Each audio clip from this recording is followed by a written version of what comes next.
आइए तो आज हमारे बीच भोजपुरी के इंटरनेशनल स्टार, ट्रेंडिंग स्टार और पावर स्टार को आप लोग देख ही रहे हैं, लेकिन इंटरनेशनल स्टार जिनका गाना जो है पूरे विश्व में बजा है, उन्हीं के पास हम लोग रितेश पांडे जी के पास हैं, जो करागढ़ से विधानसभा के प्रत्याशी हैं, जनसुराज के प्रत्याशी हैं। सबसे पहले आपका हमारे चैनल पर स्वागत। धन्यवाद। अच्छा, इस बार जो चुनाव है आपका, जदयू, इसके बाद राजद है और आप हैं, कैसे देख रहे हैं इस चुनाव को? नहीं, यहाँ राजद नहीं है। तो गठबंधन है, जो है इंडिया गठबंधन है, उसमें जो है भाग सीपीआई से एक इंडिया है, एक इंडिया है, उसमें फूट है। इंडिया नहीं, महागठबंधन। उसमें फूट ये है कि वहाँ से कांग्रेस भी लड़ रहा है उस गठबंधन से, और सीपीआई एमएल भी लड़ रहा है। मतलब यहाँ पर जो है आपकी लड़ाई आसान है। कोई देखिए, लड़ाई आसान नहीं होती। आसान होगी भी तो उसको आसान नहीं समझना चाहिए। लड़ाई हर जबरदस्त। लड़ाई को एकदम सीरियसली लड़ना चाहिए, और मेरी कोई से लड़ाई नहीं है। हमारी लड़ाई यहाँ की बदहाली से है, बिहार में फैले पलायन से है, जो सबसे बड़ा दर्द है बिहार का। बिहार में फैली गरीबी से है, बिहार में फैली अशिक्षा से। अच्छा, आप गायक से नेता बनने का विचार कैसे आ गया? लोग गायक से अभिनेता बनते हैं, आप अभिनेता बने, फिर इसके बाद नेता बनना का मतलब तीसरी पारी। हाँ, सेवा का मन था, ये आ गए। अच्छा, ऐसा लगता है ना कि जैसे जो पहले नेताओं ने क्रिमिनल्स को प्रचार में लाया, इसके बाद फिर ऐसे गायकों को प्रचार में लाया। जब क्रिमिनल्स थे तो फिर वो नेता बनने लगे, अब गायक जो हैं प्रचार में आते आते नेता बनने लगे। क्रिमिनल से भी प्रचार कराया जाता था क्या? पहले लोग कराते थे कि मतलब पहले के सरकारें जो थी वो क्रिमिनल से प्रचार कराते थे। इसके बाद धीरे धीरे उन लोगों को लगा कि हम लोग प्रचार कर रहे हैं तो हम लोग नेता बन जाएं। बहुत सारे क्रिमिनल्स नेता बन गए, बीच में नेता आए और गायकों से कलाकारों की तुलना क्रिमिनल से कैसे कर रहे हैं आप? मुझे प्रचार के माध्यम से वो प्रचार करते थे, आप लोग भी प्रचार करते थे, आप भी प्रचार में गए किसी न किसी तरीके से तुलना तो आप कर ही रहे हैं। तो कलाकार भाई कलाकार होता है, क्रिमिनल तो गुंडा बदमाश हत्यारा होता है। तो उसकी तुलना कलाकारों से कैसे की जा सकती है? राजनीति में कलाकार, डॉक्टर, वकील आएंगे, अच्छे लोग आएंगे तो अच्छी बात है। अच्छा, आपके विरोध में पवन सिंह भी प्रचार में आएंगे, जदयू की तरफ से खेसारी लाल भी प्रचार में आएंगे, इंडिया गठबंधन की तरफ से। फिर आपके साथ कौन कौन प्रचार में आने वाला है, या फिर आप अकेले प्रचार? हमारे साथ हमारे इंडस्ट्री के बहुत सारे लोग आ रहे हैं, अकेले भी कर रहे हैं। अच्छा, कैसा आपको क्या फील होगा कि जब पवन सिंह आपके विरोध में प्रचार करने आएंगे, या फिर खेसारी लाल आपके विरोध में प्रचार? ये तो भविष्य के गर्त में है, अभी तो आए नहीं हैं, आएंगे तो देखा जाएगा।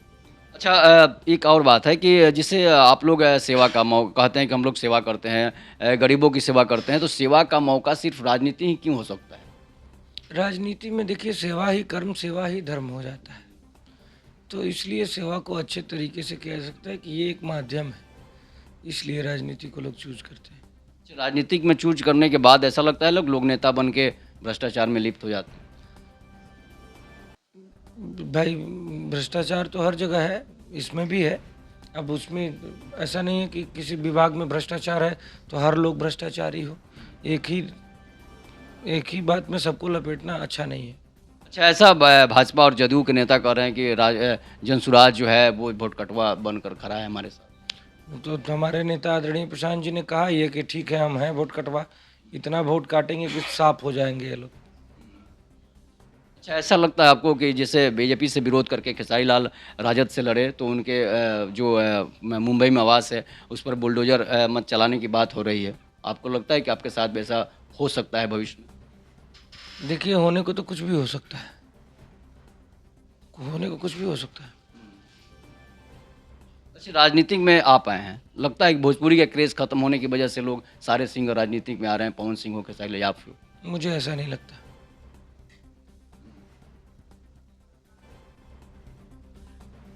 अच्छा, गायक से जैसे नेता बनने वाले लोगों में अधिक जैसे प्रश्न होते हैं, तो लोग गायक से जो है जो नेता बने हैं, उनसे वही प्रश्न पूछा जाता है, जो भी टीवी एंकर होते हैं या यूट्यूबर हैं, वही प्रश्न पूछते हैं जो गायक से संबंधित हो। जनता का मुद्दा गायब कैसे क्यों रहता है? ये तो टीवी एंकर और पत्रकारों से आपको अधिकतर आपसे भी जो क्वेश्चन पूछ के गए, वो भी लोग सिर्फ आपके मतलब निजी जीवन से संबंधित क्वेश्चन पूछे, जनता का क्वेश्चन उसमें नहीं था। उन्होंने पूछा, जनता का क्वेश्चन भी पूछा, आप क्या करेंगे, क्यों आए हैं, सारे तरीके के सवाल उन्होंने किया। अच्छा, ज्योति सिंह को आपकी पार्टी ने धोखा दे दिया, वो निर्दलीय लड़ गई हैं। जिस तरह से पवन सिंह को बीजेपी ने धोखा दे दिया था, तो फिर आपकी पार्टी में ज्योति सिंह गई, जनसुराज में गई, लेकिन उनके साथ फिर वही हो गया जो पवन सिंह के साथ हुआ था, तो वो निर्दलीय लड़े, वो ये भी नहीं। हमारी पार्टी ने धोखा दे दिया, ये कौन सी बात है? ये कहाँ से जान गए आपके? जैसे ज्योति सिंह गई थी जनसुराज में, प्रशांत किशोर जी से भी मिली, बात हुआ कि टिकट मिलेगा, न्यूज भी आया, बहुत सारे न्यूज चैनलों पर चल रहा था कि जनसुराज से। आपको गलत न्यूज़ मिली है। बिल्कुल नहीं, वो प्रेस कॉन्फ्रेंस देखिए, आदरणीय प्रशांत किशोर जी बता रहे हैं, बगल में ज्योति सिंह जी खड़ी हैं, उन्होंने बोला है कि एक भाई के तौर पे एक बहन मिलने आई है और कोई चुनाव लड़ने की और टिकट की बात नहीं हुई। कैसे देखते हैं ज्योति सिंह के चुनाव लड़ रही है? ये मेरे देखने से क्या मतलब है इसमें? हमें तो उस सीट से जो हमारे पार्टी का जो कैंडिडेट हैं उनसे मतलब है। अच्छा, ऐसा लगता है स्टार प्रचारकों की भीड़ जो है, स्टार प्रचारक को लोग प्रचार में बुलाते हैं, भीड़ जुटती है, लेकिन भीड़ जो है वो वोट में तब्दील नहीं हो पाती। क्या क्या सवाल क्या है आपका? जैसे आप स्टार प्रचारक को बुलाए, क्योंकि कोई भी नेता जो है स्टार प्रचारक को बुलाता है, लेकिन जो भीड़ जुटती है, हज़ारों लोग जुटते हैं, लेकिन वो भीड़ जो है वोट के समय वोट जैसे वो भीड़ वोट में तब्दील नहीं हो पाती। बिल्कुल, क्यों होगी वो भीड़ आपके वोट में तब्दील? भीड़ फिर स्टार प्रचारकों को बुलाने की जरूरत क्यों पड़ती है? ज़रूरत ये है कि मान लीजिए जो आपकी बात है, तो आप ये जो बात कहने के लिए या तो किसी का हर जाके सबके घर का दरवाज़ा नॉक करें और अपनी बात कहें। मान लीजिए कोई ऐसा आदमी आ गया जिसके जिसके चलते बहुत सारे लोग आ गए, तो वहाँ पे आप अपनी बात कह देंगे, तो आपको वो दरवाजे दरवाजे जाके नॉक करके नहीं कहना पड़ेगा। मेरे ख्याल से इससे ज़्यादा कुछ और होता नहीं। अच्छा, आपकी नज़र में कराहगर की सबसे बड़ी समस्या क्या है, जो जो जन यहाँ के लोग हैं उन तक नहीं पहुँच पाती है, या फिर उनकी सबसे बड़ी समस्या? सबसे बड़ी समस्या यहाँ का भ्रष्टाचार है।